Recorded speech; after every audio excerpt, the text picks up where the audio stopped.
This is Chris Kelly with step 2 of your model fit shoulder progression. We're looking at the anatomical position of the shoulders. Some of the key things we want to consider are the muscles and our muscles and kind of how they influence the position of how we hold ourselves during the day. So, for example, the pecs kind of internally rotate the shoulders here, so they give us this sort of forward tilting appearance, kind of that Neanderthal posture. So we're internally rotated like this. You see this a lot with people that are walking around with their hands facing forward.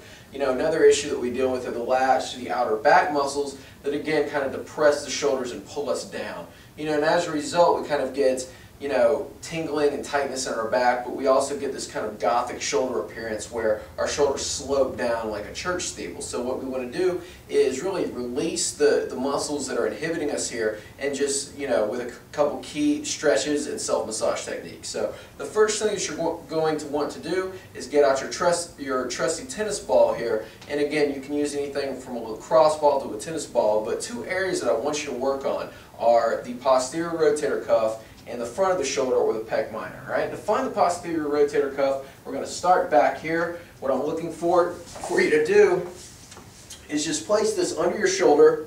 Right? I'm placing this at the top of the armpit here, and I'm just rolling around until I find a spot of restriction. There, I found it. I'm feeling kind of tingling coming up and down my arm here, and again, this is just a tight or a spot or a trigger point that's formed along that muscle. What we want to do is just let the ball sink in for about a minute, and then oscillate the arm back and forth, kind of just massage over this thing, try to work out that spot, just work on it for a minute or two. All right, from here, I'm going to take the ball and I'm going to work the front of the shoulder. All right, we're looking for it right here. Okay, and this can be done one of two ways. I'm going to start here in the ground, and I'm just going to get this under my shoulder.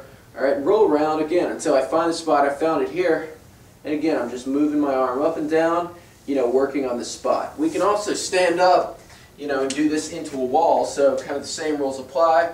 Again, press into that spot and just move the arm up and down. Again, spend about a minute on this, just release it as you go along. Now from here, after we've rolled, after we've kind of released those trigger points that are kinking up the muscle, we want to stretch. All right, in order to do so, we're going to start with a chest stretch. All right, so I'm standing here in a doorway, and I'm going to put my arms, kind of adjacent to my pecs here, lean into the doorway until I feel a stretch.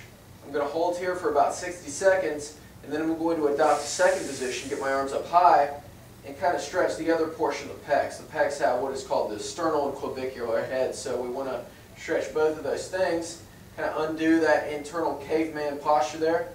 All right, we're going to end with our last stretch here, which is a prayer pose. All right, what I really like about this exercise in particular is also called a child's pose in yoga. Just kind of sitting back in my heels here, reaching as far forward as possible. At the same time as I'm doing this stretch, I want to think about filling my belly with air.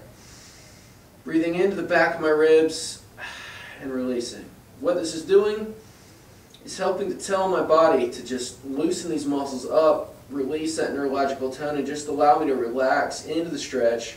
Again, holding for around 60 to 90 seconds. So, as a summary, you want to start with the rolling with the tennis ball, finish up with the stretches, 60 to 90 seconds in each position, and just try to do that on a daily basis, and follow that with the strengthening exercises in our next video.